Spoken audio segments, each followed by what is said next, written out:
Good morning students. जिस topic का आपको बहुत दिनों से इंतजार था वो आज आ गया। हालांकि मैं अभी काइंड्स ऑफ सेंटेंस में क्वेश्चन वर्ड का इन डिटेल दे रहा हूं, लेकिन मैंने देखा कि अभी जो है नहीं स्टार्ट करते हैं तो बहुत देर हो चुकी रहेगी, तो वो चलता रहेगा। काइंड्स ऑफ सेंटेंस में इंट्रोगेटिव सेंटेंस का अभी मुझे लास्ट टॉपिक था हुज का। हुज के बाद व्हाट पढ़ाऊंगा, विच पढ़ाऊंगा। अभी बहुत से क्वेश्चन वर्ड्स हैं जिसमें 3 तरह की लिस्ट दी गई है का 9 basic, 9 formative and other formative question words. तो धीरे धीरे चलता रहेगा, लेकिन टेंस पढ़ने लायक आप हो गए, क्योंकि imperative sentence, objective sentence and exclamatory sentence का संबंध टेंस का है नहीं। असर्टिव सेंटेंस और इंट्रोगेटिव सेंटेंस को ही पढ़ना है टेंस में। असर्टिव सेंटेंस 2 प्रकार के होते हैं, अफर्मेटिव, नेगेटिव। और इंट्रोगेटिव होते हैं एक सिंपल इंट्रोगेटिव, जिसको सामान्यतः क्या कहा जाता है, इंट्रोगेटिव सेंटेंस, और दूसरा होता है इंट्रोगेटिव नेगेटिव सेंटेंस। तो चले इसकी चर्चा मैं कर चुका हूं, तो टेंस स्टार्ट होने जा रहा है। तो इसके लिए आप क्या करेंगे भैया, काइंड्स ऑफ सेंटेंस के अंतर्गत प्लेलिस्ट में जाइए और आप affirmative sentence, negative sentence, interrogative sentence और इंट्रोगेटिव नेगेटिव सेंटेंस क्या होता है इसको भली भांति से पढ़ लीजिए, तैयार कर लीजिए, तब जाकर के टेंस समझ में आएगा, अन्यथा नहीं आएगा। ठीक है, तो टॉपिक बहुत ही इंपॉर्टेंट है। बिना टेंस का तो इंग्लिश लैंग्वेज आप सीख ही नहीं सकते हो, लेकिन टेंस को सिखाने के लिए बहुत सारी चीजें पढ़ना पड़ता है।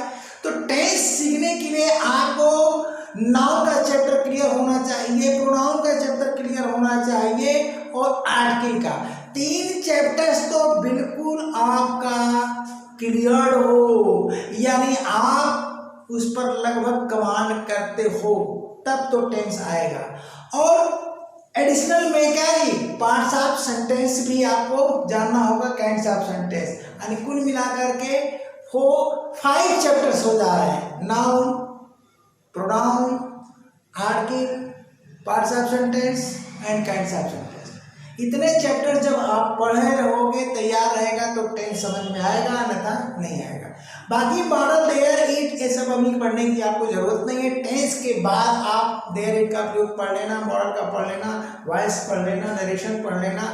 उसके बाद ऊपर की चीजें मैं पढ़ाऊंगा क्या जी, नॉन फाइनाइट वर्ब्स हैं, कंजक्शन क्लॉज है, प्रीपोजिशन है, एडजेक्टिव में कुछ वीडियो मैं डाल दिया हूँ, बना दिया हूँ, वो भी हमारे छात्रों की मांग थी, लेकिन वो भी चैप्टर पेंडिंग में। अभी वो सब पढ़ने की जरूरत नहीं है, ठीक है ना। किसके लिए मैं बता रहा हूँ, नए छात्र जो 0 से सीख रहे हैं। तो चलते हैं, हम टेंस का चैप्टर स्टार्ट करते हैं। तो टेंस पढ़ने के पहले आपको टाइम एंड टेंस में अंतर समझना पड़ेगा कि ये टाइम और टेंस का क्या भैया चक्कर है। जब तक टाइम और टेंस में अंतर आप नहीं समझ पाओगे तो टेंस को समझना बहुत मुश्किल होता है, क्योंकि कोई सेंटेंस आपके मुख से निकलता है, कोई स्टेटमेंट स्पीकर देता है, तो उसकी क्रिया का टेंस तो कोई ना कोई होगा ही। अब सवाल है कि उस टेंस की क्रिया का कोई टाइम भी तो होगा।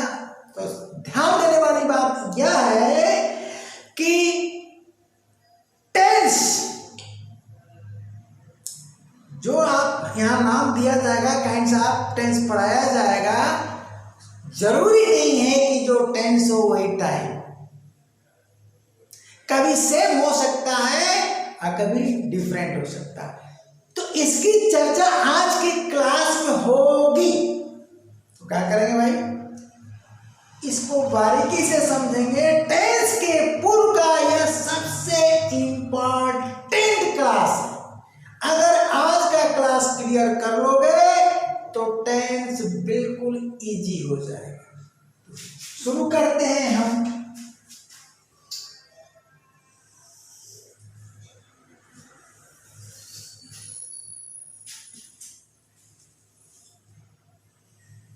चलिए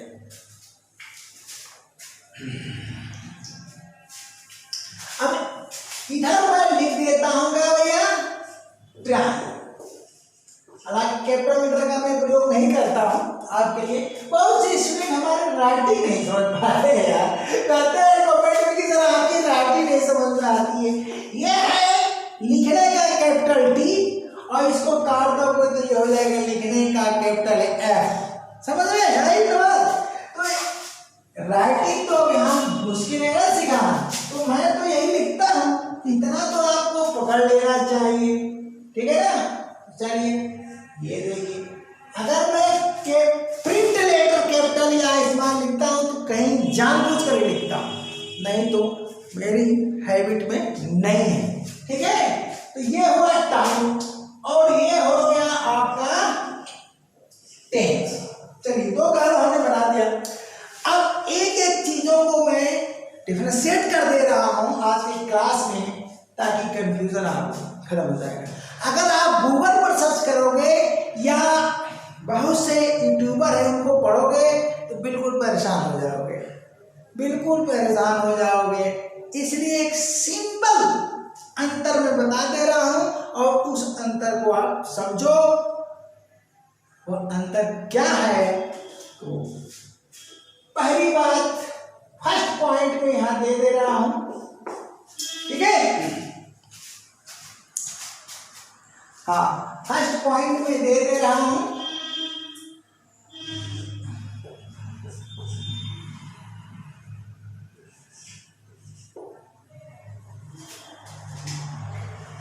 चलिए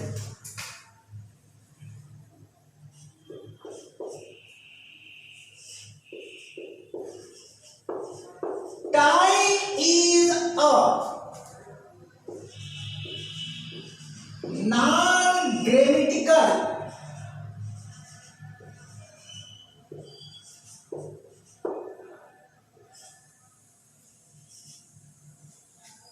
concept.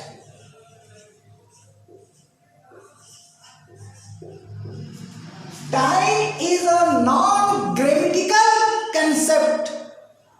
इसका क्या मतलब हुआ? इसकी हिंदी सुन लीजिए, नोट करना होगा, नोट कर लीजिएगा। समय गैर व्याकरणिक, इसका हिंदी क्या होगा? चलिए लिख दे रहा हूं, वीडियो भाई लंबी हो जाती है। समय गैर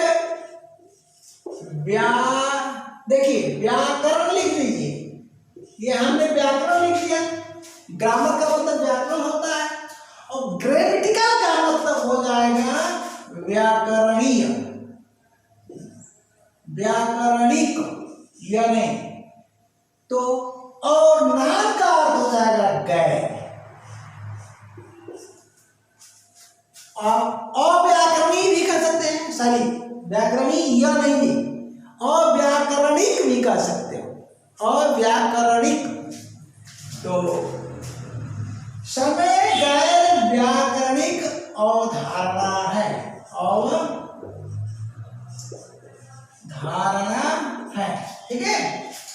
अब इस स्पेस को थोड़ा सा और हटा देता हूं, दूसरी लाइन में मैं नहीं जाना चाहता हूं। और कई अवधारणा है, ये हो गया, ओके। चलिए यहां से ले लेता हूं, हाँ। अब हम क्या करते हैं, टेंस की बात करते हैं। तो फर्स्ट पॉइंट क्या है इसमें? टेंस is a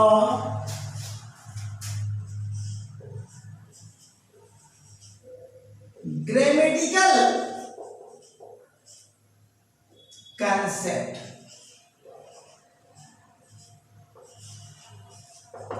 क्या है? ग्रामेटिकल कंसेप्ट है।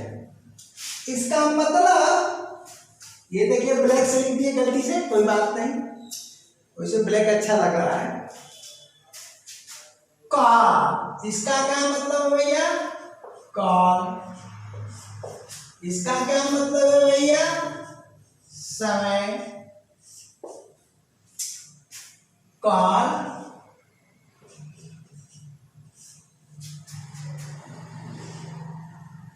काली, व्याकरणिक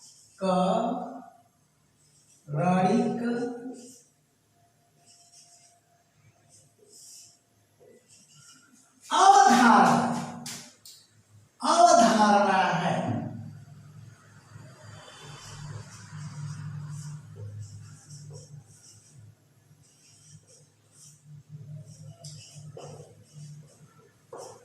इसका मतलब कि नॉन ग्रामेटिकल कंसेप्ट का मतलब कि ग्रामर के नियमों से बंधा नहीं है। यानी ग्रामर का जो नियम आप पढ़ते हो इंग्लिश लैंग्वेज सीखने के लिए, उससे यह टाइम बिल्कुल क्या है? मुक्त है, फ्री है। तो ग्रामर के नियमों से बंधा नहीं है। और ग्रामेटिकल कंसेप्ट का मतलब हो गया कि ग्रामर के नियमों से बंधा है, पहला। ठीक, अब ये तो कंसेप्ट के बारे में हम जान गए कि नॉन टाइम जो है नॉन ग्रामेटिकल कंसेप्ट होता है, अर्थात व्याकरण के नियमों से बना नहीं होता है। अरे इस पर व्याकरण ग्रामर के रूल्स लागू नहीं होते हैं टाइम पर, जबकि टेंस पर ग्रामर के रूल्स लागू होते हैं। तो चलते हैं भाई सेकेंड पॉइंट की हम बात करते हैं। Time is a non grammatical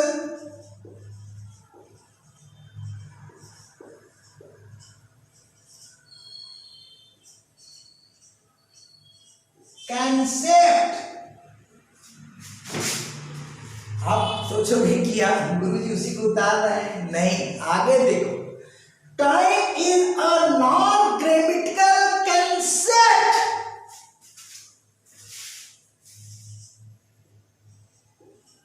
during which, जिसके अंतर्गत ड्यूरिंग विच, जिसके अंतर्गत एन एक्शन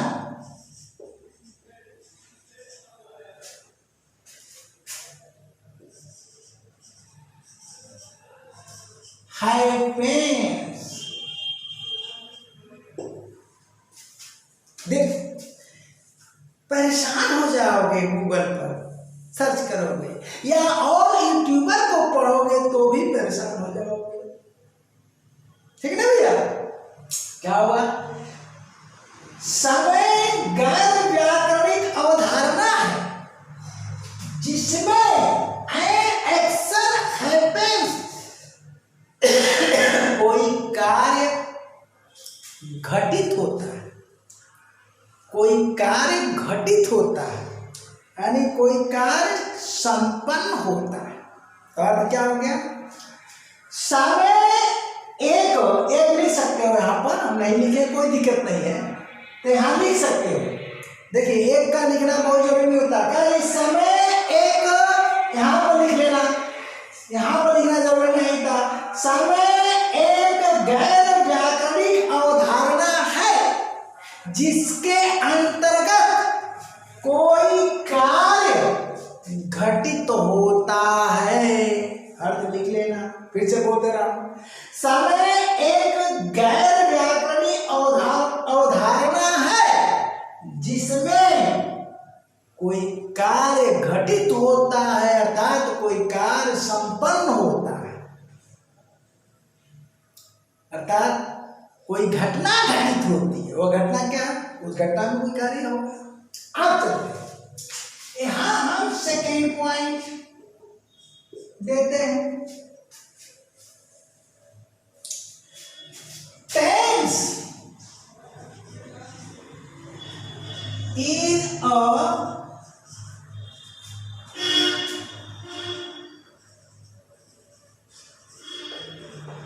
grammatical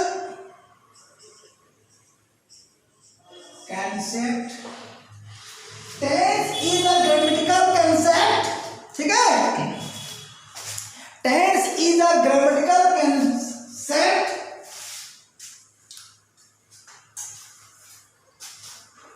that, ठीक है ना जी,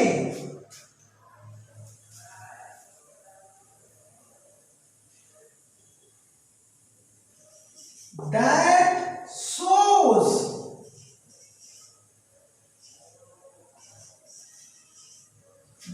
the time, स्ट्रेस पैदा हो गया, the time,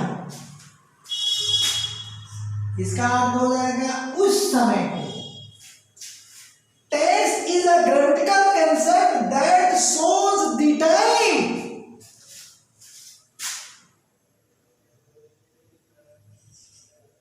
क्या जी,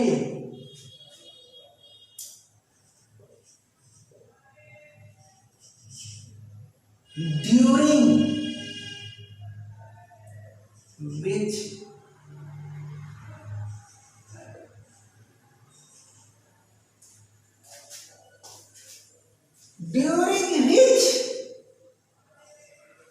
an action happens,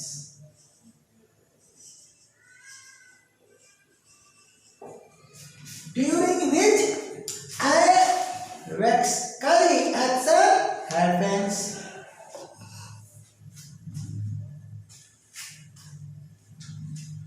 and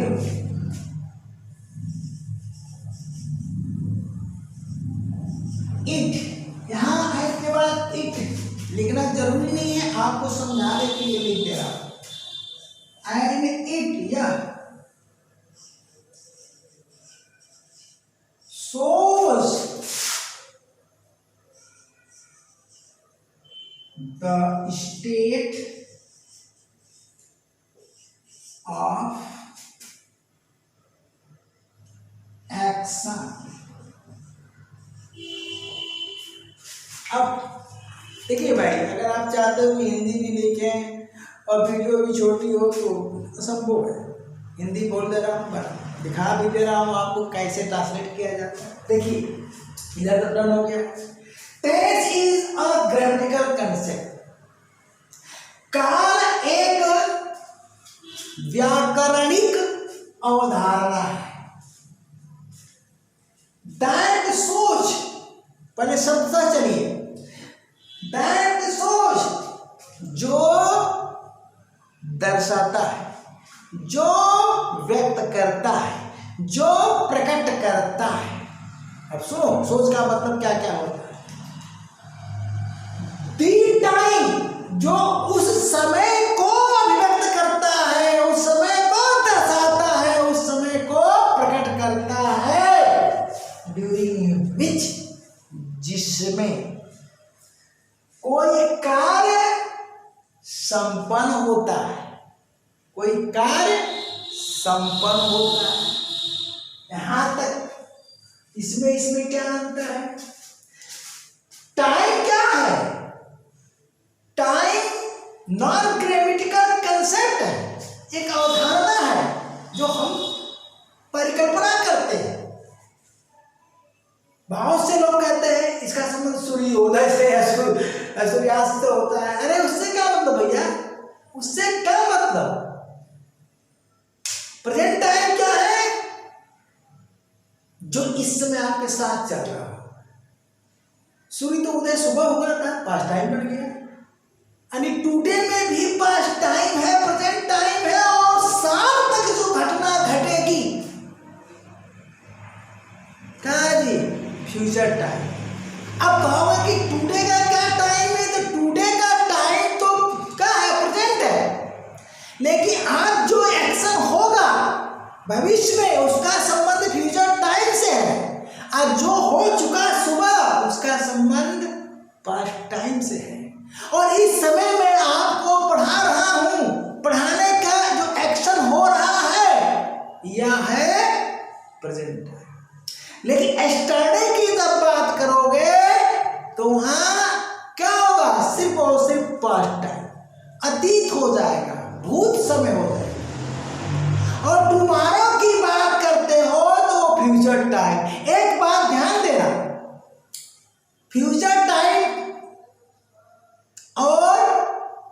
किसका नहीं, फ्यूचर टेंस का कोई अस्तित्व नहीं होता। ये हमारी अवधारणा है या हमारी परिकल्पना है। फ्यूचर को किसने देखा है? कहावत है हिंदी में कि भविष्य को किसने, अरे अभी भैया खा पी ले, भविष्य को कल किसने देखा है। सही बात है, क्योंकि कल जब पहुंचोगे ना तो वो टुडे बदल जाएगा, टुमारो टुडे बन जाएगा। तो वास्तव में फ्यूचर का अस्तित्व नहीं होता, लेकिन जो एक्शन हो रहा है वो तो प्रेजेंट टाइम को बता रहा है, और जो हो चुका पास्ट टाइम को बता रहा है, लेकिन होने वाला है कुछ तो करना पड़ेगा। इसलिए विद्वानों ने क्या किया, फ्यूचर टेंस फ्यूचर टाइम की परिकल्पना कर दिया, क्योंकि इसके बिना भाषा क्या होगी, अधूरी रह जाएगी। क्योंकि व्यक्ति सोचता है किसके लिए, फ्यूचर टाइम के लिए। ओके, अब चलते हैं।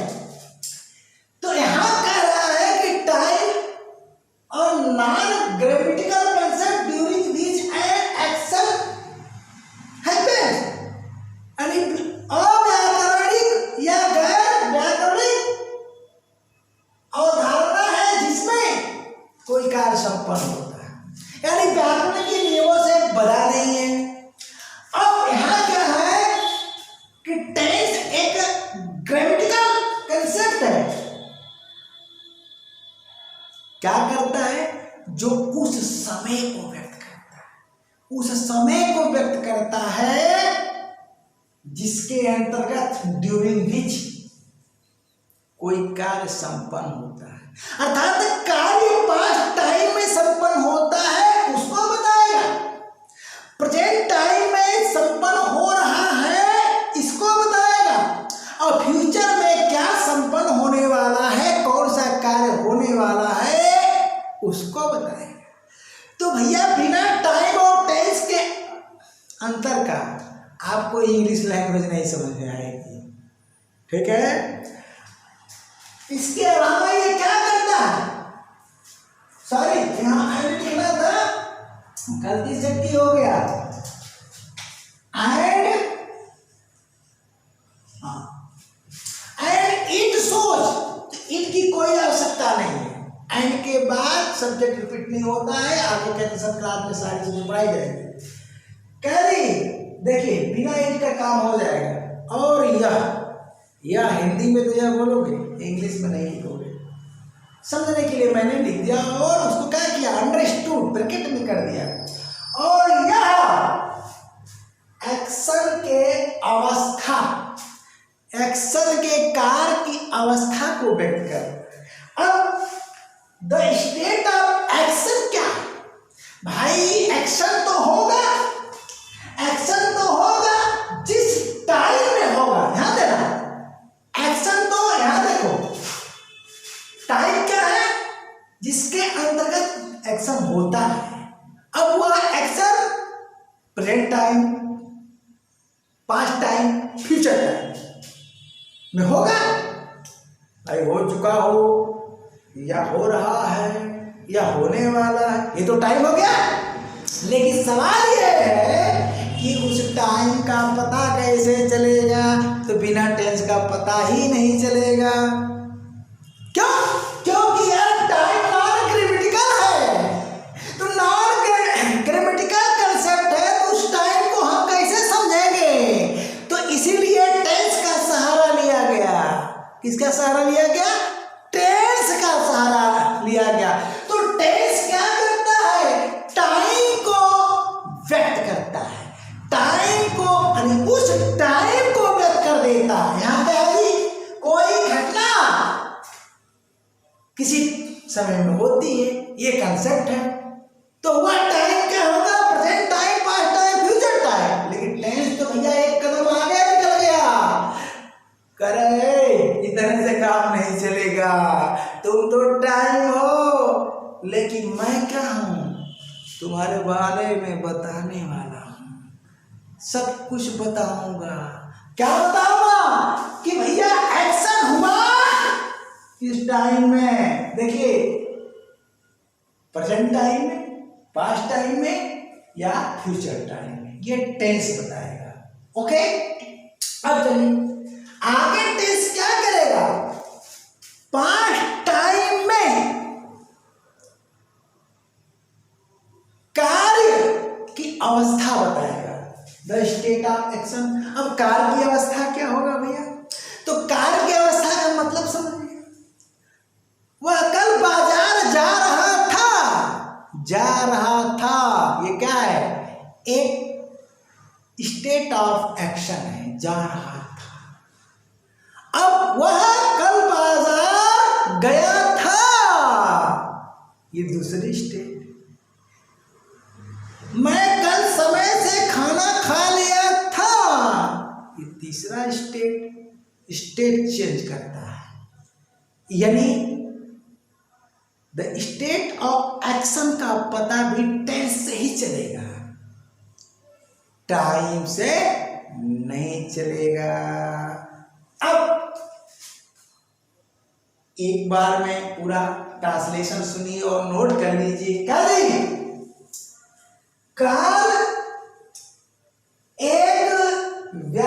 लगा दीजिएगा, इसमें नहीं जोड़ना। काल एक व्याकरणिक अवधारणा है जो उस समय को अभिव्यक्त करता है या दर्शाता है जिसमें, इन बीच नहीं लगेगा, ऐसा प्रीपोजिशन का मैटर है, जिसमें कोई कार्य घटित होता है या सीधा सीधा बोल दीजिए कोई कार्य संपन्न होता है, और यह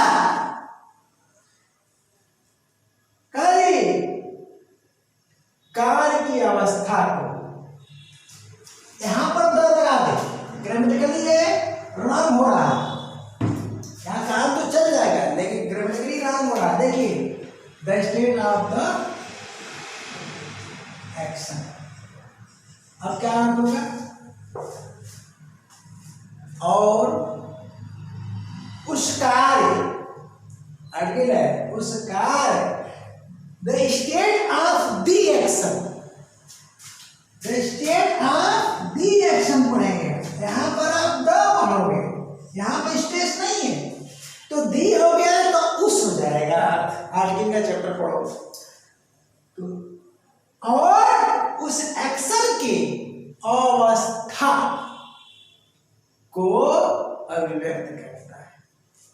चलिए 2 पॉइंट आपको मिल गया, अब थर्ड पॉइंट की बात करता हूं।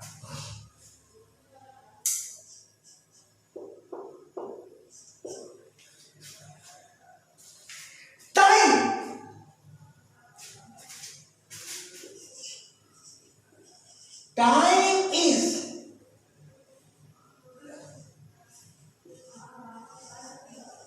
related to the, दी पढ़ोगे, related to the origin form of, ठीक है ना, द वर्ड, यहां द पढ़ा जाएगा, ऑफ द वर्ड। इसका क्या मतलब, टाइम का संबंध क्रिया के मूल अवस्था, ओरिजिन फॉर्म, टाइम का संबंध क्रिया के मूल अवस्था से होता है, यानी क्रिया का मूल अवस्था क्या होता है, हमेशा समान होता है, चेंज नहीं हो सकता है। अभी आगे मैं समझाता हूं। अब यहां पर भैया थर्ड पॉइंट क्या होगा, ठीक है ना, tense.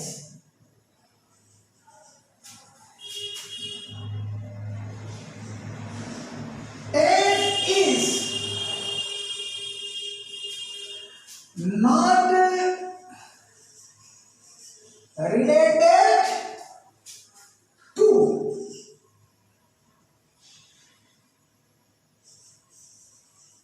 the origin form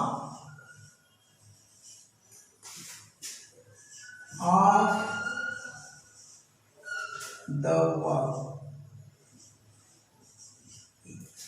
tense का संबंध क्रिया के मौलिक रूप से नहीं होता है, ओरिजिन फॉर्म से नहीं होता है, तब फिर किससे होता है?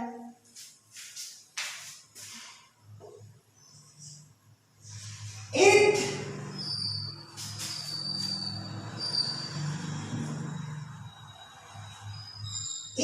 is related to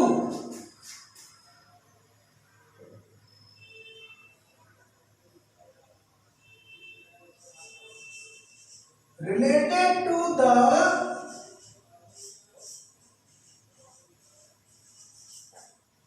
different form। इधर लिख दो, नहीं तो कहीं कट जाए तो आप परेशान हो जाओगे। Related to the different forms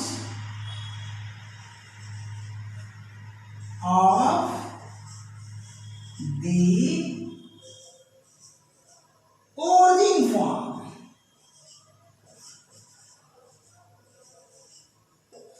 अब आप सोचोगे ये ऑफिसर क्या क्या पढ़ाए पढ़े हैं, क्या करें भाई, जो है मेरे पास दे रहा हूँ, कोशिश मैं यही करता हूँ जो है सब देता हूँ। ओके, और पढ़ो और पढ़ाओ, पढ़ो और पढ़ाओ। अब सोचोगे क्या ये तो पढ़ने की बात कर रहे हैं, नौकरी चाकरी की बात। अरे भैया नौकरी कर रहे हो तो भी पढ़ाओ। किसको? अपने बच्चों को, अपने बच्चों को। और नहीं नौकरी पाते हैं तो कोचिंग खोलो, सीधा सीधा पढ़ो और पढ़ाओ। ये मेरा स्लोगन है, पढ़ो और पढ़ाओ। मैंने पढ़ा है इसीलिए तो पढ़ा रहा हूँ भैया। तो चलते हैं, ऐसा क्या हुआ? Tense is not related to the origin form of the verb. Tense का संबंध क्रिया के मौलिक रूप से नहीं होता है। It is related to the different forms of the origin form। यह क्रिया के विभिन्न रूपों से संबंधित है।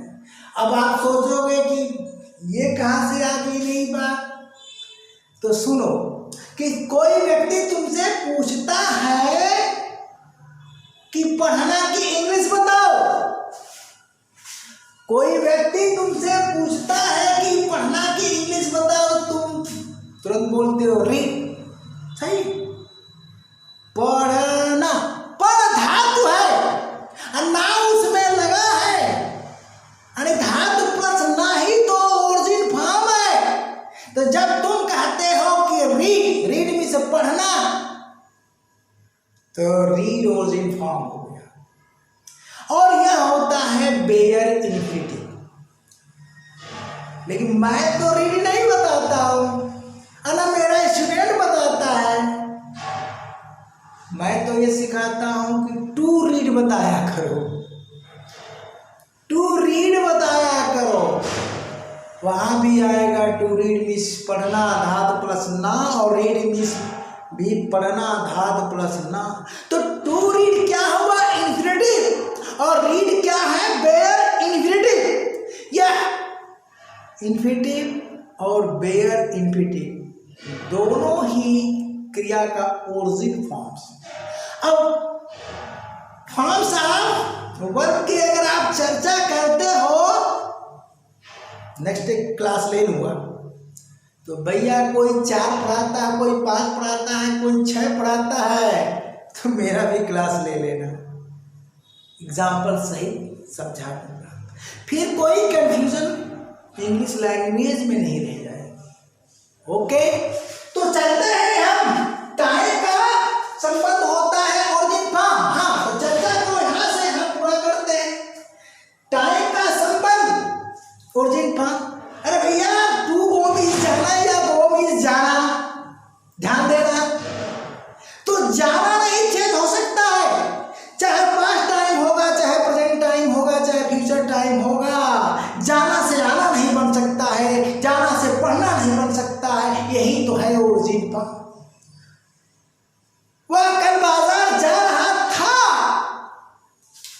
ओरिजिन फॉर्म क्या है? जाना।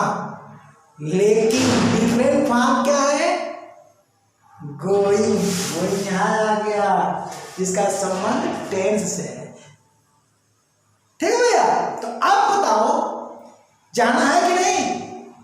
मैं आज बाजार जा रहा हूं, टाइम बदल रहा है, फॉर्म गोइंग ही लग रहा है। लेकिन गोइंग ओरिजिन फॉर्म नहीं है, ओरिजिन फॉर्म जाना है, वो किसी भी टाइम में चेंज नहीं होगा। लेकिन क्रिया का जो डिफरेंट फॉर्म्स हैं वो चेंज हो गए। वह खाना खा रहा था, वह खाना खा रहा है, वह खाना खा लिया है, मैं अभी खाना नहीं खाऊंगा। एक आध चेंज हो रहा भैया। ओरिजिन फॉर्म का जो डिफरेंट फॉर्म्स है वो चेंज हो रहा है। किसके अनुसार? ग्रामर के नियमों अनुसार। अर्थात बोलो, टाइम में चेंज हो रहा है कि टेंस में? टेंस में। ओरिजिन फॉर्म का संबंध टाइम से होता है, तो किसी भी टाइम में ओरिजिन फॉर्म जो का त्यों ही रहेगा। अब अगर ओरिजिन फॉर्म का फॉर्म चेंज होता है, रूप बदलता है, तो अकॉर्डिंग टू टेंस बदलता है, न कि अकॉर्डिंग टू टाइम बदलता है। इसलिए जो है टेंस का कंसेप्ट बनाया गया है। टेंस का कंसेप्ट बनाया गया। और डिफरेंट लैंग्वेज में काइंड्स ऑफ सेंटेंस और क्या जी, the number of tense, kinds of tense और द नंबर ऑफ टेंस क्या है? अलग अलग। मैं बता दे रहा हूँ, हिंदी में कुछ और, संस्कृत में कुछ और इंग्लिश में कुछ। यहाँ पर आपको क्या पढ़ना है? हिंदी से अंग्रेजी। तो हिंदी और इंग्लिश यहाँ क्या किया जाएगा? मैच कर दिया जाएगा, मैच होगा। जबकि हिंदी का अगर टेंस पढ़ोगे तो कुछ और भी चीजें उसमें मिलेगी। ठीक है ना? तो दिक्कतें फंसोगे। चलते हैं भाई। अब चलो, टेंस जो है का संबंध ओरिजिन फॉर्म से नहीं होता। अरे टेंस में अगर किसी क्रिया का प्रयोग होता है अकॉर्डिंग टू टेंस, तो ओरिजिन फॉर्म तो हमारा वही रहेगा। आना का जाना नहीं होगा, जाना का आना नहीं, और खाना का पीना नहीं, पीना का खाना नहीं होगा। उठना का उठना ही रहेगा, बैठना का बैठना ही रहेगा। यही तो ये कहा जा रहा है। It is related to the different forms of the origin form. Origin form के डिफरेंट जो फॉर्म्स होते हैं, first form, second form, third form और इंग फॉर्म। तो सुन लो, first form, second form, third form और फोर्थ फॉर्म नहीं होता है, इंग फॉर्म। तो वह चारों जो फॉर्म यहाँ चलेंगे, चारों फॉर्म यहाँ चलेंगे। अब यहाँ का जो दो फॉर्म होगा, इन्फिनिटिव या बेयर इन्फिनिटिव। अभी मैं समझाता हूँ, ध्यान देना।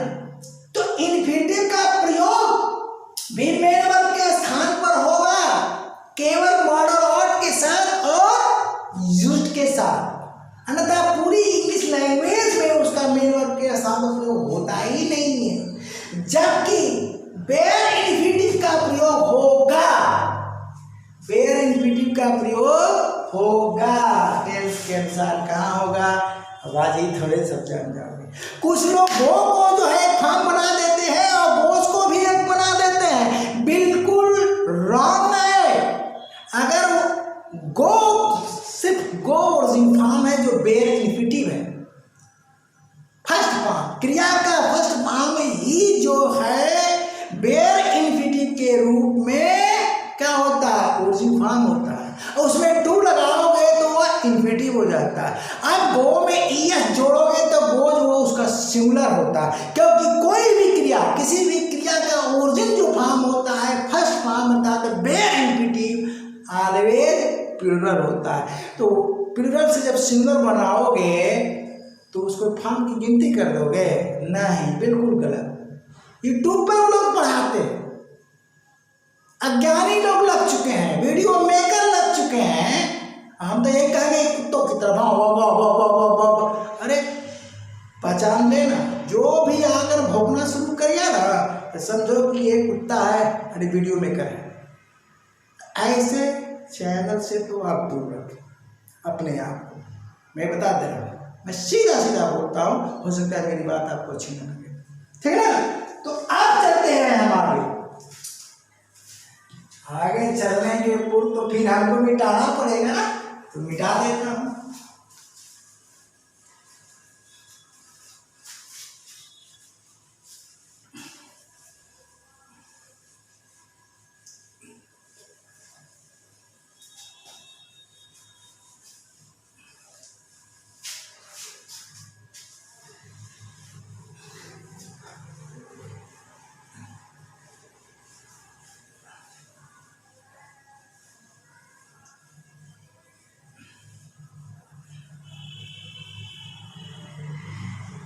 चलिए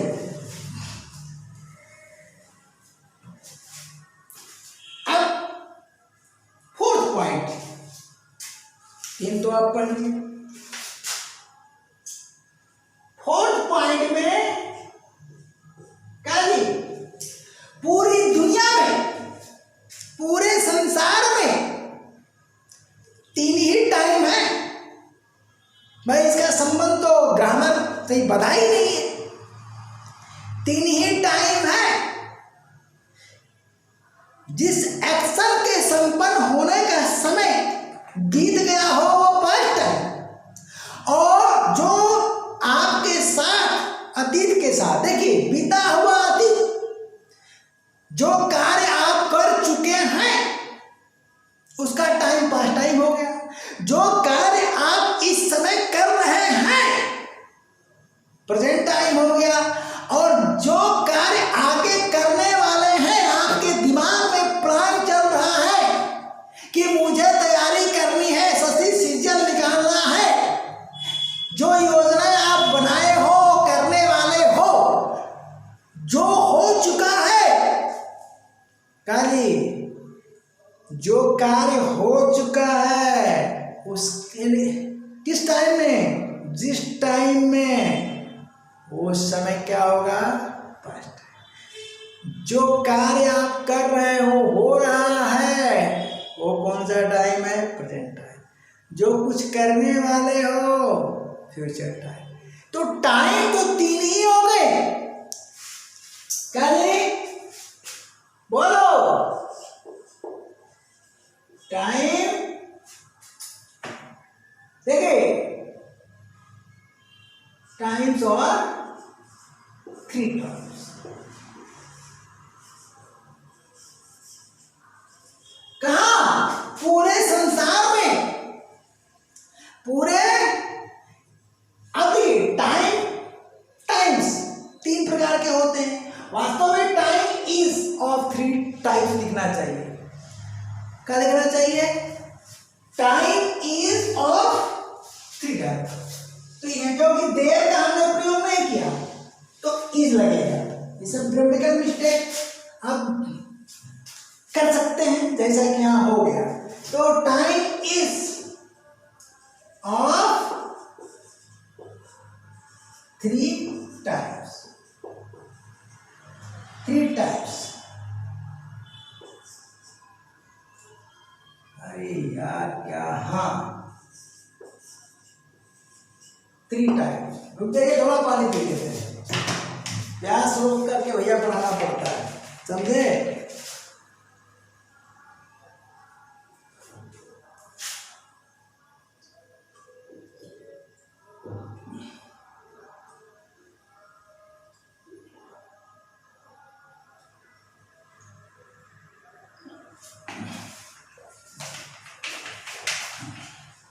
अब क्या हुआ, समय तीन प्रकार के होता नहीं, होता तीन प्रकार का होता।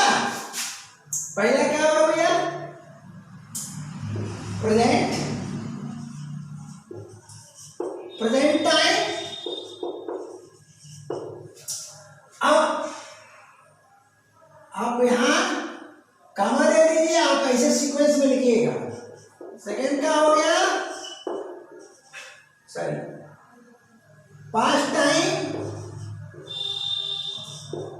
जो चल रहा है उसकी चर्चा हम पहले करेंगे। सेकेंड हो गया past time,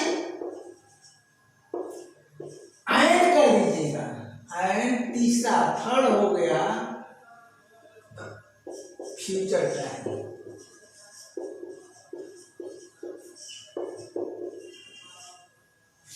okay, full stop.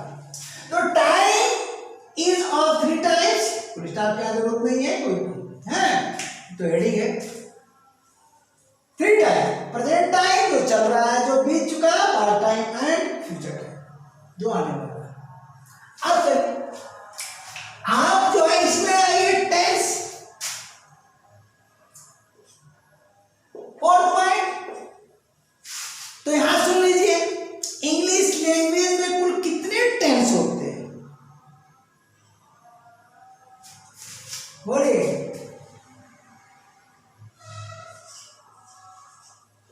Tense is of 15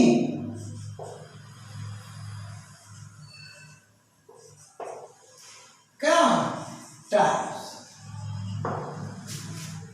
tense is of 15 type, 50 नहीं जी, 50 हो जाएगा। 15 टाइप्स, 15 तरह के होते हैं। कहां से? इन इंग्लिश क्या लैंग्वेज, इंग्लिश लैंग्वेज में। तो इंग्लिश लैंग्वेज में आपको 15 तरह के टेंस पढ़ने को मिलेगा। टेंस तो शुरू हो गया, जानकारी सब मिलेगी आपको। तो अकॉर्डिंग टू इंग्लिश उसी हिसाब से हिंदी भी, क्योंकि हिंदी में जाएंगे तो हिंदी के व्याकरण में तो फंस जाएंगे आप। देखिए हिंदी का वाक्य तो आपको समझ में आ ही रहा होगा, हम समझाएंगे, स्ट्रक्चर भी देंगे, सब कुछ देंगे। हिंदी का स्ट्रक्चर अलग, इंग्लिश का स्ट्रक्चर अलग। अब चलिए, ये पूरे विश्व में 3 टाइम हो गए, और यहां भैया अलग अलग भाषा में टेंस की संख्या अलग अलग मोटा मोटी। तो 15 टेंस हो गए, लेकिन मोस्टली क्या होता है, but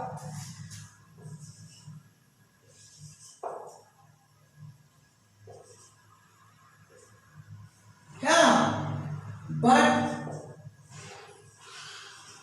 tense is,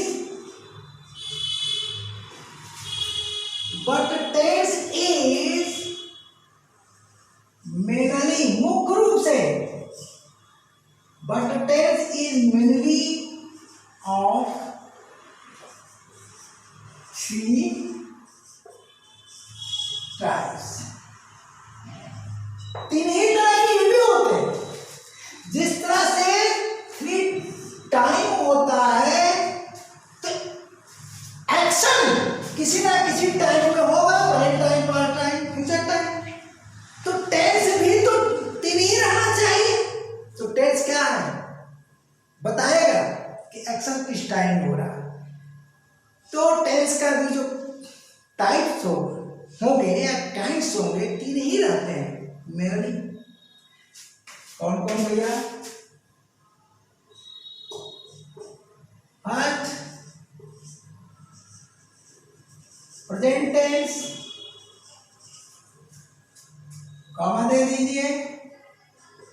second past tense and third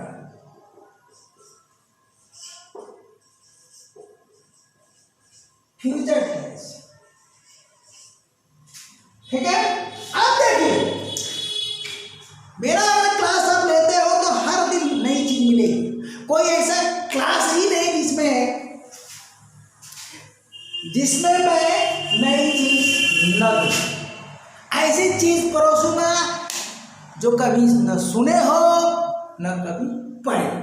generally क्या होता है, टीचर पढ़ाता है टेंस, स्टूडेंट क्या जानता है भाई, आप भी जानते होंगे टेंस 12 तरह के होते हैं। सारे अध्यापक यही पढ़े हुए हैं? नहीं जी, एक्शन किस टाइम में हो रहा है, उस टाइम के आधार पर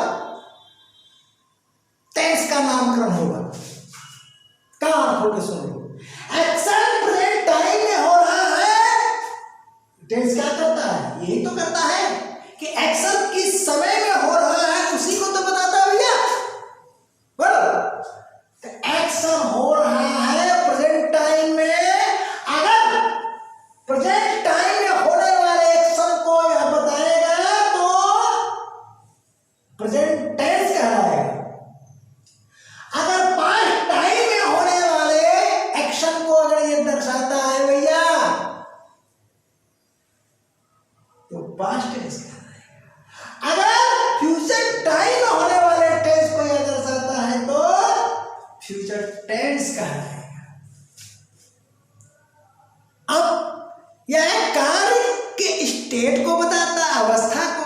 अगर वह कार्य भी प्रेजेंट टाइम में चल रहा है तो इसका नाम प्रेजेंट टेंस। पास्ट टाइम में past tense, future time, simple तरीका में बता दे रहा हूं, कोई कंफ्यूजन नहीं होना चाहिए। अब चलिए, लेकिन स्टेट में अंतर आएगा। एक्शन या तो भाई जब तीन ही टाइम है तो तीन टाइम में एक्शन होगा, तो तीन ही टाइम में होगा और उसी एक्शन को एक टेंस दर्शाएगा। तो सर्वप्रथम क्या हो गया, there are 3 types of tenses. First is present tense, second is past tense and third is future tense. अब देखिए फर्दर आगे क्या होता है, इन तीनों को डिवाइड किया गया। कारण क्या है, कारण यह है कि ये टेंस क्या है, एक्शन को तो बता दिया कि प्रेजेंट टाइम में हो रहा है कि पास्ट टाइम में कि फ्यूचर टाइम में, लेकिन एक्शन किस स्टेट में है, क्योंकि एक्शन किस स्टेट में है इसको बताना बहुत जरूरी है। तो उसी एक्शन को बताने के लिए ही इसके काइंड्स बनाए गए है ना, नई चीज। नहीं तो तीन ही टेंस से काम चल जाता। तो एक्शन, ध्यान देना, एक्शन डिफिनीशन में एक्शन संबंध शब्द का प्रयोग किया गया है, लेकिन दो क्रियाएं ऐसे हैं, वर्ग का चैप्टर आप पढ़ लेना, जहां एक्शन होता ही नहीं है। तो कार्य करने वाली क्रिया तो एक्शन वर्ब कहलाएगी। जिस क्रिया द्वारा कोई कार्य संपन्न होगा तो वह तो कहलाएगी क्या जी, एक्शन वर्ब। कार्य करने वाला शब्द ही एक्शन वर्ब बनता है, यानी action word is called an action verb. लेकिन जहां कार्य नहीं होगा फंस जाओगे ना। यही कारण है कि एक्शन को लेकर के ही टीचर पढ़ाता है और 12 टेस्ट पढ़ाकर किनारे कर देता है। नहीं भाई, दो क्रियाएं ऐसी हैं जहां एक्शन होता ही नहीं है। बताओ, अरे सबसे पहले तो तुम्हारा इस धरती पर अवतरण होगा, तुम पैदा होगे किसके, ह्यूमन के रूप में, यानी तुम्हारा क्या होगा, एक्सिस्टेंस होगा, अस्तित्व होगा, वजूद होगा इस धरती पर। वहां तो एक्शन ही नहीं है। पैदा होते थोड़े तुम पढ़ने चले जाओगे, पैदा होते ही थोड़े कोई कार्य करने लगोगे। अस्तित्व आएगा ह्यूमन के रूप में, बॉय के रूप में या गर्ल के रूप में। फिर कार्य करने के बाद तुम जब आगे बढ़ोगे, कुछ करोगे, हाँ दूध तुम तुरंत शुरू कर दोगे। कुछ लोग कहेंगे दूध तो पीना शुरू करेंगे, हाँ एक्शन में आएगा। लेकिन पैदा हुआ है पहले मनुष्य। हम कहते हैं कि वह एक लड़का है, यहाँ कोई एक्शन नहीं हो रहा है, ना कोई एक्शन वर्ड है ना कोई एक्शन वर्ब है। यहाँ तो भैया है लिंकिंग वर्ब है, लिंकिंग वर्ब है। कौन सा, क्रिया टू बी। तो इस टेंस में तीनों में लिंकिंग वर्ब टू बी का प्रयोग होगा। इसी तरह से लिंकिंग वर्ब टू है। भाई कहते हैं कि वह छात्र है, तो एक कदम आगे बढ़ गए, अब एक्सिस्टेंस से निकल करके पोजीशन आ गई। लड़का था पढ़ा लिखा और तो क्या हुआ, छात्र के रूप में पढ़ेगा ना। बकरी चराने वाले को तो तुम स्टूडेंट नहीं बोलोगे, पढ़ने वाले को बोलोगे। तब आगे कर दो, उसके पास ढेर सारी किताबें हैं, लिंकिंग वर्ब टू हैव।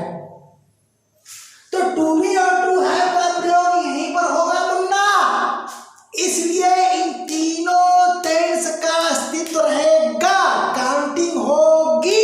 अगर कोई टीचर कहता है कि 12 तो उसको नॉलेज नहीं, तो आज से खोल लेना अपनी खोपड़ी और डंके की चोट पर प्रश्न करना। अब कहना कि आरपी सर का स्टूडेंट हूं।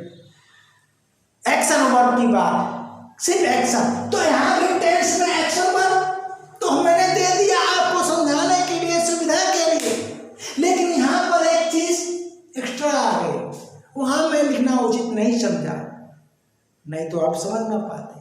तो चलो, इन तीनों टेंस में कोई एक्शन होगा ही नहीं, लेकिन यह टेंस बताएगा कि प्रेजेंट टाइम में व्यक्ति का एक्सिस्टेंस क्या है, पास्ट में क्या था, वजूद अस्तित्व, और फ्यूचर में क्या है, होने वाला है, या उसका संबंध किन चीजों से है। यानी लिंकिंग वर्ब टू बी और टू हैव भी पढ़ लेना।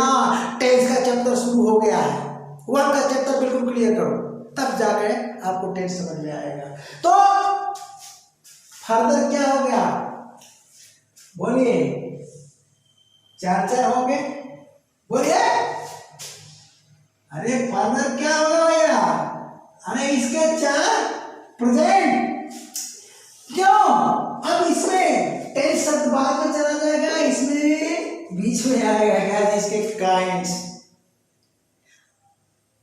प्रेजेंट टाइम में अगर कोई एक्शन हो रहा है और उसका स्टेट कुछ और है, तो काइंड्स में जाना पड़ेगा। काइंड्स में उसके प्रेजेंट टेंस में तो कोई एक्शन होगा ही नहीं, यानी एक्शन वर्ब का प्रयोग इंडिफिनिट से शुरू होता है, इंडिफिनिट, कंटीन्यूअस, परफेक्ट या परफेक्ट कंटीन्यूअस में, तो इसके काइंड्स बन जाएंगे। इसके क्या बन जाएंगे भैया, ठीक, तीनों टेंस का मैं लिख दे रहा हूं, तीनों के लिए लिख दे रहा हूं। अब आपको क्या करना है, नाम सहित लिख देना है। तो पहला क्या हो जाएगा, इंडिफिनिट, क्या हो जाएगा भैया, इंडिफिनिट टेंस। आगे मैं बताऊंगा, परेशान ना होगा, इंडिफिनिट टेंस। दूसरा क्या हो जाएगा, कंटीन्यूअस टेंस। तीसरा क्या हो जाएगा, ठीक है जी। देखो, अब नंबरिंग अगर आप देते हो तो यहाँ थोड़ा मुश्किल हो जाएगा ना, तो परफेक्ट टेंस। अभी मैं काउंटिंग करा देता हूं, परफेक्ट टेंस। अब इसके बाद है क्या, परफेक्ट कंटीन्यूअस टेंस।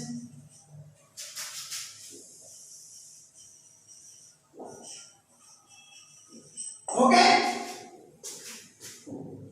इस चीज को जानते हो तो प्रपोजल के वीडियो तो 2 मिनट में लोग समझा देते हैं, टाइम ऑफ टेंस, लेकिन 2 मिनट में नहीं समझ आएगा। अब चलो,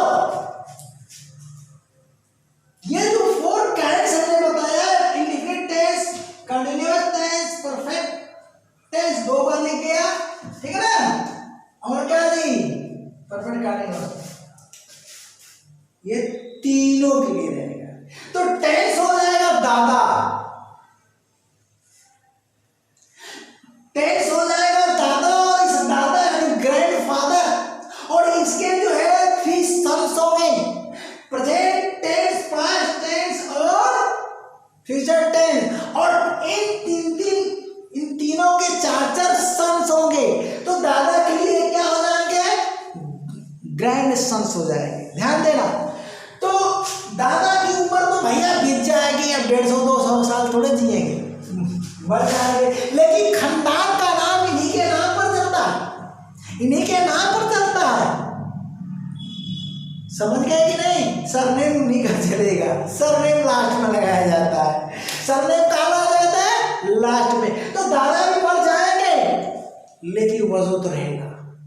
तो चलो, कुछ लोग क्या करते हैं यार, इसके 4 बेटे, इसके 4 बेटे, इसके 4 बेटे, 4 क्या है 12 बेटे पैदा करने के बाद तीनों बाप को मार डालते हैं, जीते मार डालते, तो परसेंटेज पढ़ाते हैं। लेकिन नहीं जी, एक अवस्था पर, एक उम्र पर ही मरेंगे ना, लेकिन यहाँ तो कभी नहीं मरेंगे, मर जाएंगे तो इंग्लिश लैंग्वेज नहीं आएगी आपको। तो भैया बोलिए, 4 ये हो गए, और किसके, प्रेजेंट के भी 4, पास्ट के भी 4 और फ्यूचर के भी 4, 4 के यहाँ 12, यानी 12 टेंस तो क्या हो गए, ग्रैंड सन्स हो गए, टेंस के पोता हो गए।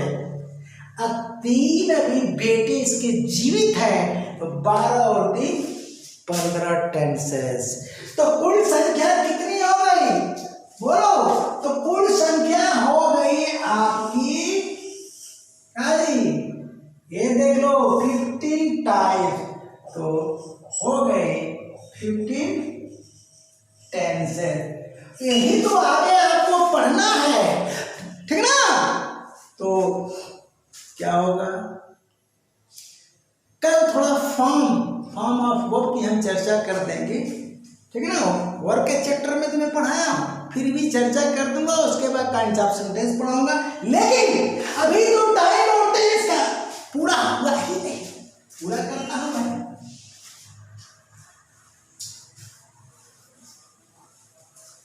अब चलिए इसको मिटा देता हूं।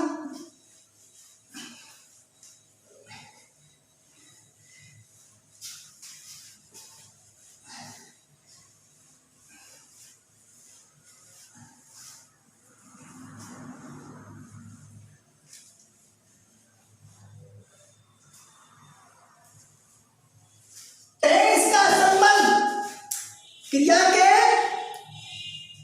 क्या जी डिफरेंट फॉर्म से होता है, टाइम का संबंध ओरिजिन फॉर्म से होता है। तो हल्के में थोड़ा सा हम चर्चा कर देते हैं, क्योंकि आज ही चर्चा करूंगा तो थोड़ा सा दिक्कत हो जाएगी आपके लिए, वीडियो बहुत बड़ी हो जाएगी। कर दिया हूँ इसके पहले, गो मीन्स जाना या टू गो मीन्स जाना। जाना क्या है, ओरिजिन फॉर्म है, तो गो बोलते हो तो बेनिफिटिव, और टू गो बोलते हो तो इन्फिनिटिव, ये दोनों क्या ओरिजिन फॉर्म। अब गो वेंट गॉन गोइंग, ध्यान देना, गो वेंट गॉन गोइंग, मौखिक सुन लो, कल इसके लिए क्लास लूंगा। तो गो क्या है, अब वो फर्स्ट फॉर्म हो गया, वेंट क्या है सेकंड फॉर्म हो गया, और गोन क्या हो गया थर्ड फॉर्म हो गया, और गोइंग क्या हो गया इन फॉर्म। 4 फॉर्म ये हो गए, 4 फॉर्म ये हो गए। एक बेनिफिटिव अभी जो बताया ओरिजिन फॉर्म में से वो 5वां हो गया, एक इन्फिनिटिव फॉर्म 6, तो कुल 6 फॉर्म्स होते हैं। ओके, अब जो इन्फिनिटिव या बेनिफिटिव होता है उसका संबंध क्या टेंस से नहीं होता है, उसका संबंध टाइम से होता है। तो किसी टाइम में वो सेम रहेगा, आना का जाना, नहीं जाना का आना नहीं होगा, खाना का पीना नहीं पीना का खाना नहीं होगा। लेकिन टेंस का संबंध डिफरेंट फॉर्म से होता है। अगर ही गोज लिखते हैं, अब देखो गो क्या है, गो क्या है क्रिया का फर्स्ट फॉर्म है, ध्यान देना, गो क्या है क्रिया का फर्स्ट फॉर्म है, ठीक है ना। और ही तो क्या हो जाएगा, दे गो, वे जाते हैं क्रिया का फर्स्ट फॉर्म, ध्यान देना। और ही गोज फर्स्ट फॉर्म का सिंगुलर फॉर्म है, फर्स्ट फॉर्म का सिंगुलर फॉर्म है। वह कह दी दे गो वे जाते हैं, और ही गोज वह जाता है, और आगे सुनो दे शुड गो, उन्हें जाना चाहिए। धातु प्लस नहीं आया तो गो क्या हो गया, बेनिफिटिव फॉर्म हो गया। मॉडल में इसका प्रयोग होता है बेनिफिटिव का, ठीक, मॉडल में। और कहाँ होता है, इंपरेटिव सेंटेंस में भी होता है। अब ही शुड गो, उसे जाना चाहिए, जाना चाहिए, ध्यान देना। तो वहाँ बेनिफिटिव है, आप फर्स्ट फॉर्म समझ रहे हो, वास्तव में फर्स्ट फॉर्म नहीं है। फर्स्ट फॉर्म रहता तो वो प्रेजेंट इंडिफिनिट में आता, लेकिन शुड लगते ही प्रेजेंट इंडिफिनिट तो है वो, लेकिन टेंस के बाहर निकाल कर पढ़ाया जाता है अलग से, ठीक है ना जी। उन्हें जाना करिए, उन्हें अवश्य जाना चाहिए सजेशन में, तो ही कहा जी मस्ट का प्रयोग या आर्ट का प्रयोग करोगे, कहा जी दे मस्ट गो। अब आर्ट का प्रयोग करते हैं तो दे आर टू गो, यहीं पर तो इन्फिनिटिव आएगा, उन्हें अवश्य जाना चाहिए, धातु प्लस नहीं। अरे धातु प्लस ना ने नी है तो वही तो ओरिजिन फॉर्म है, और उसे जाना चाहिए, ध्यान देना, ये तो ही शुड गो था, और उसे अवश्य जाना चाहिए तो ही मस्ट गो था, और उसे अवश्य जाना चाहिए के लिए वैकल्पिक व्यवस्था मस्ट का अल्टरनेटिव आर्ट सजेशन है दी। तो बॉर्डर का चैप्टर पढ़ लेना, बॉर्डर में सब क्लियर है। ही और टू गो, तो वहां पर टू गो का प्रयोग और बेयर विधि का प्रयोग मेन वर्ब के स्थान पर हो रहा है। अब चर्चा यहाँ की होगी, तो टेंस चूंकि बताता है क्या स्टेट ऑफ द एक्शन, तो स्टेट चेंज होगी, एक ही टेंस में प्रेजेंट टाइम में डिफरेंट एक्शन की स्टेट होगी, ठीक है ना। सॉरी थोड़ा इसको सीधा करता हूं, प्रेजेंट टाइम में क्या different states of the action होगा। मान लीजिए प्रेजेंट टेंस लेते हैं, एक्शन चेंज होगा तो प्रेजेंट इंडिफिनिट बन सकता है, प्रेजेंट कंटीन्यूअस टेंस बन सकता है, प्रेजेंट परफेक्ट बन सकता है, प्रेजेंट परफेक्ट कंटीन्यूअस। इसी तरह से अगर एक्शन आपका पास्ट टाइम में हो रहा है लेकिन स्टेट उसकी चेंज हो रही हो, स्टेट चेंज हो रही है, समझ रहे हैं ना, तो वह क्रमशः उसी तरह से past indefinite, past continuous, past perfect और पास्ट परफेक्ट कंटीन्यूअस बन सकता है। इसी तरह आगे अगर एक्शन फ्यूचर टेंस में होने वाला है जिसकी आप परिकल्पना करते हो तो क्या बनेगा भैया, क्रम से future indefinite, future continuous, state change होगी, बनता चला गया।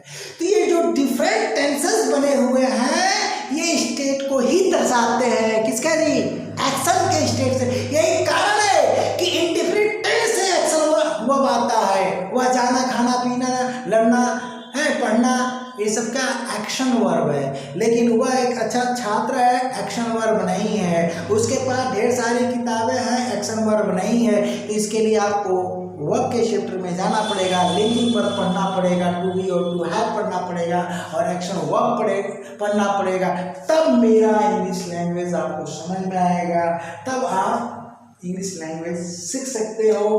तो भैया एक चर्चा आपने शुरू में किया था कि कोई टेंस, अगर कोई सेंटेंस लेते हो तो उसका टेंस और उसका टाइम सेम भी हो सकता है, डिफरेंट भी हो सकता है, कारण क्योंकि टाइम नॉन ग्रामेटिकल कंसेप्ट है जबकि टेंस ग्रामेटिकल कंसेप्ट है।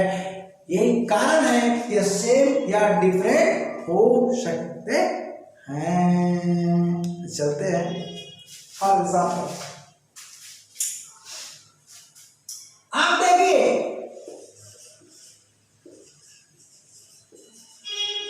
ही वॉक्स, वह टहलता है, वह टहलता है, ये हमने लिख दिया।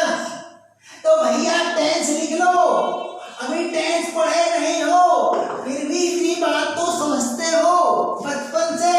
ये क्या है, कहाँ आया, पहली बात ये है आया, तो है आया तो ये है प्रेजेंट, ध्यान देना प्रेजेंट। और मैंने कहा कि दादाजी का नाम चलेगा, दादाजी का नाम चलेगा, तो दादाजी का नाम लिख दिया। बीच में यहाँ देखो ये ग्रैंडफादर है, ये सन है, और बीच में दादाजी को का, दादाजी के ग्रैंड सन आएंगे, अरे पोता आएंगे, तो पोता का नाम का पता करो। देखो भैया ये है तो प्रेजेंट टेंस है, और इसमें ता लगा तो इंडिफिनिट है, कहाँ है, इंडिफिनिट है।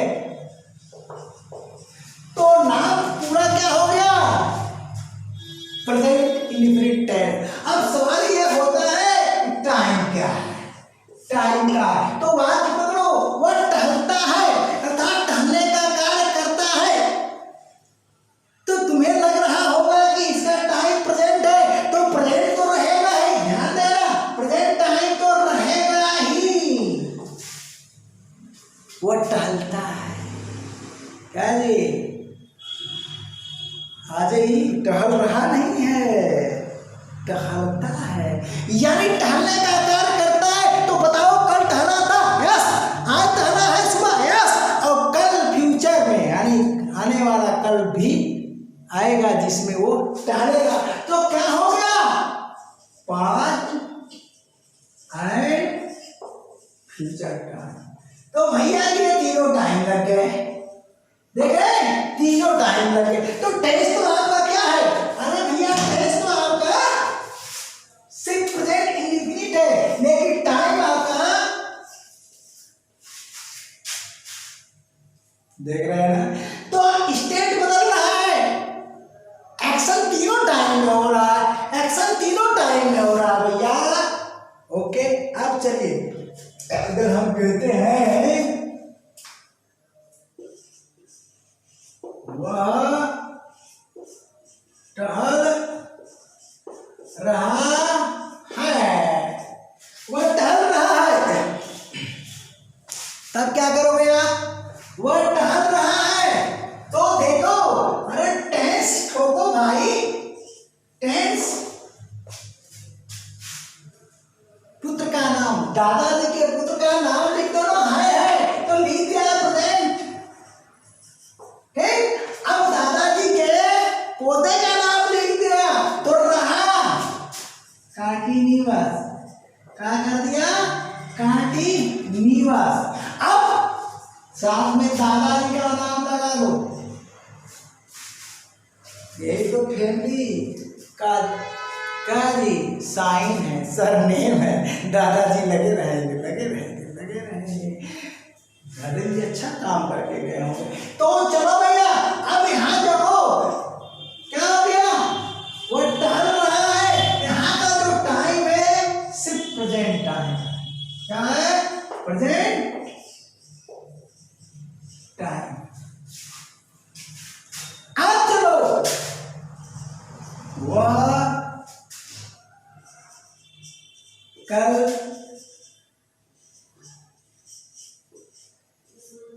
कंप्यूटर, ठीक है जी,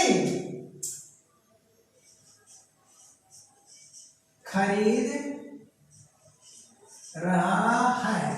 ये देखो, कल वह कल कंप्यूटर खरीद रहा है, तो खरीद रहा है तो यहाँ पर टेंस आपका क्या हो गया, अरे टेंस हो गया प्रेजेंट कंटीन्यूअस, प्रेजेंट, ठीक ना, कंटीन्यूअस, प्रेजेंट कंटीन्यूअस हो गया भैया, ठीक, प्रेजेंट कंटीन्यूअस टेंस पूरा लिख सकते हैं। अब आप टाइम का पता करो, तो देखो प्रेजेंट कंटीन्यूअस में, यहाँ पर प्रेजेंट कंटीन्यूअस में इस वाक्य में प्रेजेंट टाइम ही मिला, क्या मिला, प्रेजेंट टाइम ही मिला, देख रहे भैया, क्या मिला, प्रेजेंट टाइम ही मिला। लेकिन यहाँ प्रेजेंट कंटीन्यूअस में आपको प्रेजेंट टाइम नहीं मिलने वाला है, क्योंकि लिख दिया गया कल, कल वह खरीद रहा है, यानी कल खरीदने का प्लान कर रहा है। एक्शन कब होगा, एक्शन फ्यूचर टाइम में होगा, यानी एक्शन का स्टेट बदल रहा है। टेंस क्या बता रहा है, टेंस क्या बता रहा है, किस टाइम में एक्शन होगा, जो बता रहा है फ्यूचर टाइम, क्या भैया, फ्यूचर टाइम, ठीक है जी, फ्यूचर टाइम। अब चलिए यहां से ट्रांसलेशन अभी नहीं किया है, ओके, और इसका भी नहीं किया है, इसका चूंकि हम क्या चल रहे थे, इसका तो मैंने बता दिया इंग्लिश से हिंदी। यहाँ दिमाग में कुछ उल्टा सेटिंग हो गई, कोई बात नहीं, तो क्या हो जाएगा भैया, अब यहां से हिंदी टू इंग्लिश चलिए, क्या तो समझा दिए, इंग्लिश से हिंदी। अब यहाँ हिंदी से इंग्लिश, तो क्या हो जाएगा, ही इज वॉकिंग, हो गया। अब यहाँ क्या हो जाएगा, ही इज गोइंग, ठीक है जी, और कंप्यूटर है जी टुमारो। तो ये टुमारो लगने के कारण टाइम चला गया फ्यूचर। अब चलिए इसको हटा देने पर क्या होगा, वो कंप्यूटर खरीद रहा है तो प्रेजेंट बन जाएगा ना। देखिए अगला सेंटेंस,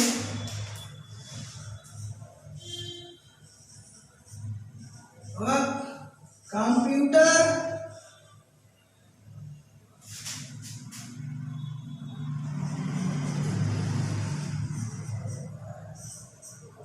खरीदने वाला है, वो कंप्यूटर खरीदने वाला है। ये देखिए वो कंप्यूटर खरीदने वाला है।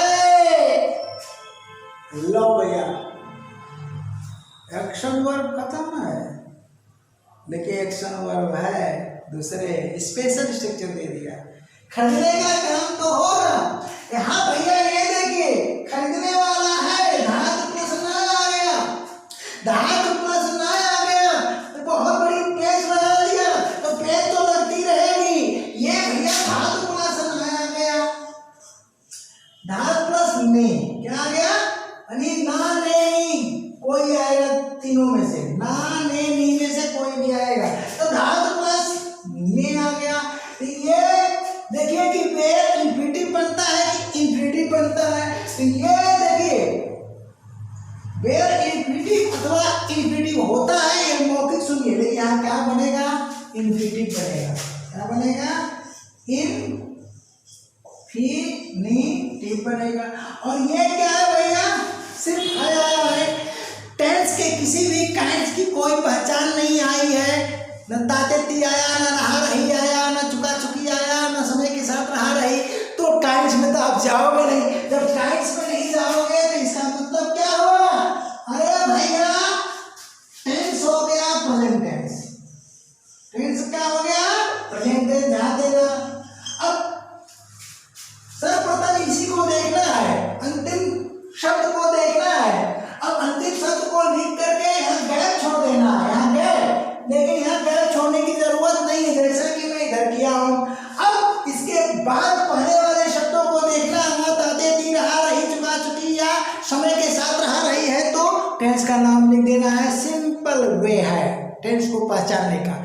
लेकिन कुछ वाक्य ऐसे आते हैं कि सभी सारा पहचान धरा का धरा रह जाएगा, मैं बताऊंगा आपको, ठीक है, मजा आ जाएगा यार। टेंस का इंतजार आप भी कर रहे थे, मैं भी कर रहा था, क्योंकि टेंस पढ़ाने में बहुत मजा आता है मुझे, ठीक ना। अब चलते हैं, तो ये हो गया प्रेजेंट टेंस। अब ये प्रेजेंट टेंस हो गया, तो अब ये देखिए खरीदना, खरीदना का इंग्लिश हो जाएगा टू बाई, बोलो टू बाई हो गया। अब इसका इंग्लिश क्या हो जाएगी, वह के लिए ईद हो जाएगी। तो हम क्या करते हैं, ही इज कर दिए, ही इज कर दिए, और वाला के लिए अबाउट लिख देते हैं। क्या लिख देते हैं, ही इज अबाउट लिख देते हैं, और खरीदने के लिए टू बाई लिख देते हैं। अब कौन सा सामान खरीदा जा रहा है, कंप्यूटर, ये ऑब्जेक्ट ऑफ इंफिनिटिव है, इसका ऑब्जेक्ट है, ऑब्जेक्ट ऑफ इंफिनिटिव। तो he is about to buy computer. अब बताओ टाइम क्या होगा भैया, वह कंप्यूटर खरीदने वाला है। टेंस तो आपका क्या है, प्रेजेंट टेंस। टाइम क्या हो गया, तो टाइम हो गया, आप नोट कर लीजिएगा, टाइम का नोट करेंगे भैया, टाइम, टाइम नोट करिएगा। फ्यूचर टाइम क्या नोट करेंगे, फ्यूचर टाइम नोट कर लीजिएगा। खरीदने वाला है, अभी तो नहीं खरीद रहा है, कल परसों नरसों में खरीदेगा। तो क्या करें आप, जरूरी नहीं है कि जो टेंस हो वही टाइम हो, क्योंकि टाइम क्या है, नॉन ग्रामेटिकल कंसेप्ट है, और टेंस क्या जी यानी ग्रामर के नियमों से नहीं पता है, जबकि टेंस जो है ग्रामेटिकल कंसेप्ट है जो ग्रामर के नियमों से पता है। तो इस तरह से मुझे लगता है क्लास आपको बहुत अच्छा लगा होगा। तो लगा होगा तो देखो भैया, वीडियो मेकर तो नहीं हूँ, लेकिन यार लाइक करते हैं, जानते हैं क्या फायदा होता है, उत्साह होता है। हाँ, और सब्सक्राइब करते हैं तो और उत्साह बढ़ जाएगा, क्योंकि मैं तो क्या सोशल वर्क कर रहा हूँ, ठीक ना भैया। क्योंकि आधी से अधिक उम्र चली गई, बहुत पैसे की लालच नहीं है कि पैसा जाए, काम चल रहा है, चल ठीक ना। तो ये परोस रहा हूँ आज के लिए, ताकि आने वाली जनरेशन मुझसे सीखे और पीछे आने वाली जनरेशन को कार्य पढ़ो और पढ़ाओ। तो अगले क्लास तक के लिए कल क्या पढ़ाऊंगा मैं, फॉर्म के बारे में, फॉर्म्स ऑफ वर्ब के बारे में बताकर फिर काइंड्स ऑफ सेंटेंस पर आ जाऊंगा और फटाफट चलेगा क्लास। लेकिन समय लगेगा भैया, टेंस में गिरी हालत में कम से कम 1 महीना चलेगा। 38 से 35 40 क्लासेस होंगे, आसान मत समझिएगा। तो पढ़ लीजिए विधि विधान और किसी को पढ़ाइए तो और आपका अनुभव बढ़ेगा। अपने घर के बच्चे हो, भाई हो, बहन हो, भतीजा हो, उसको पढ़ाइए। कोई नहीं है यार मोहल्ले का गरीब कोई हो, फ्री में पढ़ाओ, फ्री में। मैंने पढ़ाया है अपनी लाइफ में, फ्री ट्यूशन दिया है। तो जब फ्री ट्यूशन दोगे ना तो क्या लगेगा, उसका फोन ही लगता है। यही कारण है अंग्रेजी सीख गया, नहीं तो मैं भी बचपन में आप जैसे था, बिल्कुल इंग्लिश में 0 था। आज मैं 0 से निकल कर हीरो बना हूँ। हाँ, मैं कहता इंग्लिश ग्रामर में कंटेस्ट कर लो भैया, कंटेस्ट कर लो। तो चलिए भाई, कल तक के क्लास के लिए tata bye bye, thank you.